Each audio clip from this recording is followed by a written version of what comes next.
genial la pieza, me encantó. Sí, ¿hasta qué hora te quedas? Tipo,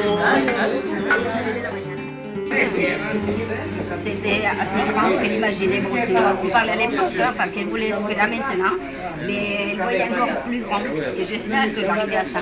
Parce qu'elle voyait, tu te rappelles, tu voulais une salle pour la musique, tu voulais une salle pour la lecture. Je me souviens, tu avais une idée. Ah oui, oui, l'idée, il y avait, c'était pas que les cours de langue, c'était un ensemble de tout. Ouais. Oui, avec même je t'avais proposé parce que Dalia est une excellente cuisinière et donc je lui avais même dit on montera une bibliothèque avec une cuisine et c'était super comme idée et j'espère qu'un jour, parce que en plus je suis conservée, ça va être super. Ouais.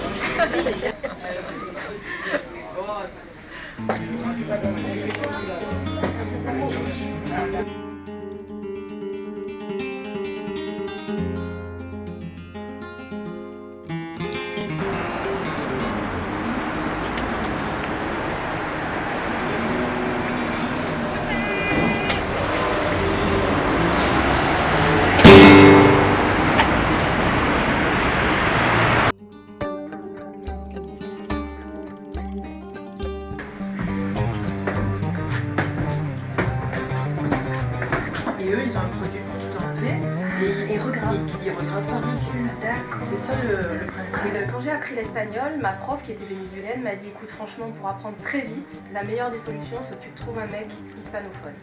Donc, ce que j'ai fait, j'ai trouvé un fiancé et puis donc la leçon d'après, je suis arrivée, j'ai dit au fait, Araceli, je t'invite à mon mariage dans 2 mois, là on va se marier, mon mari il va être cubain.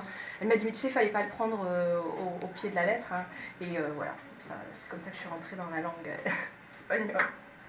Bah, moi j'ai une partie de ma famille en Espagne puisque mes parents sont pieds noirs, donc ils sont partis d'Espagne, Algérie, etc. Et donc on va en Espagne depuis que je suis toute petite, donc je parle espagnol depuis toute petite.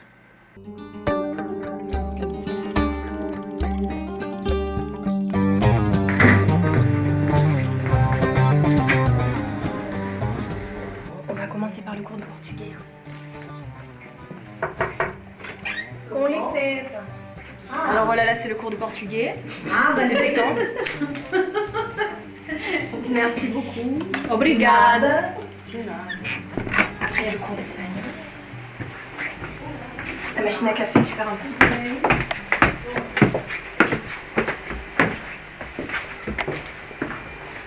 On a une petite cuisine, et là.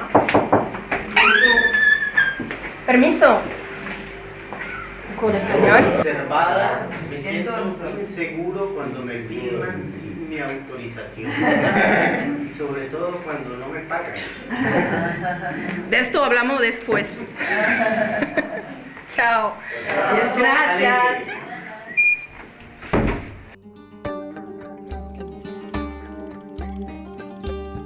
Et donc là, tu as tous les films portugais, espagnol, Colombie, Cuba.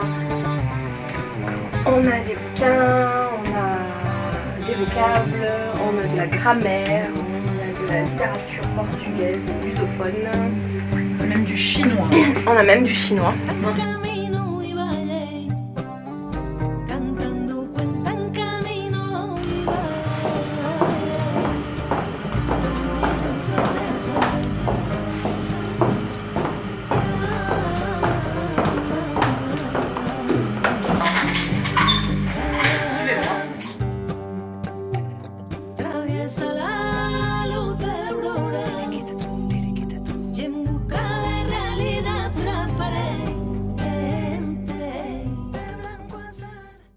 Dans l'usine Cristal Limignana, la célèbre usine d'anisette marseillaise.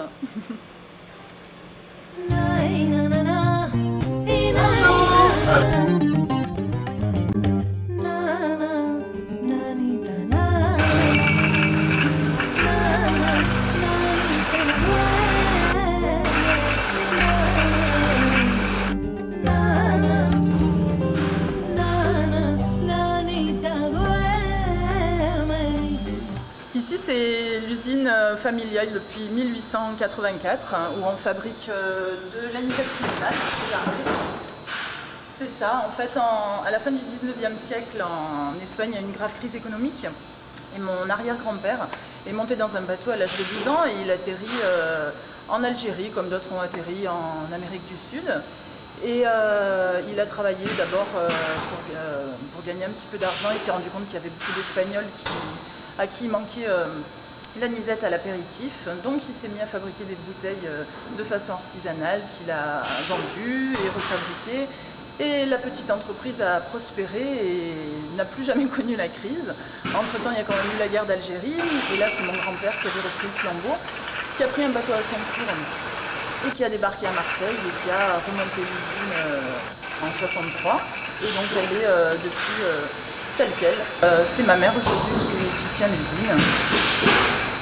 Là, ça c'est l'anisette cristal avec l'étiquette qui ressemble à un parchemin telle qu'elle a été dessinée à son origine. Et donc ça s'appelle cristal parce que comme vous le voyez, c'est limpide comme du cristal et quand on rajoute de l'eau, le principe, ça devient blanc. Voilà, donc c'est que de l'anis, il n'y a rien d'autre. En 2001, quand j'ai eu l'idée du projet ISPAM, le gardien de l'usine a pris sa retraite et il est rentré en Espagne rejoindre sa famille. Donc l'appartement du gardien est resté libre et donc là j'ai dit à ma mère écoute, on va louer pour faire ISPAM. Et voilà, ISPAM a démarré en mai 2001.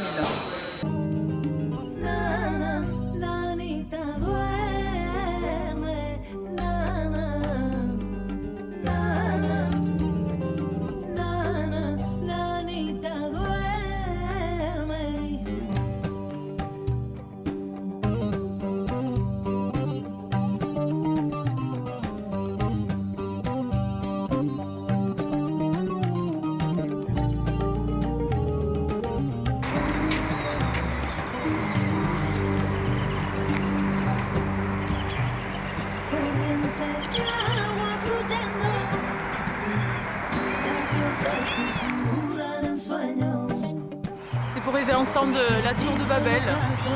Ça serait ce que serait ISPAM dans 20 ans. Ça ressemble à un H comme ISPAM. Je vois bien ici au milieu un endroit, une bibliothèque interculturelle avec des livres, des ouvrages, des films en version originale. Tous les Marseillais viendraient pour lire, voir des films en VO. Il y aurait un restaurant avec des spécialités du monde entier. En haut, ça serait une salle de spectacle où tout le monde pourrait assister à des pièces de théâtre en version originale, des fêtes, des concerts. L'idée, ça serait vraiment que toutes ces langues-là se côtoient au quotidien et à tout moment de la journée.